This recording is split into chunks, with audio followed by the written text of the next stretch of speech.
iraganeko garai bateko argudioak erabiliz, hau da, dena eta dela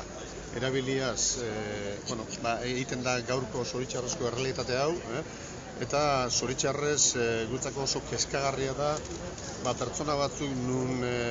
konpromiso pertsonala izan duten garai berri hauek errealitate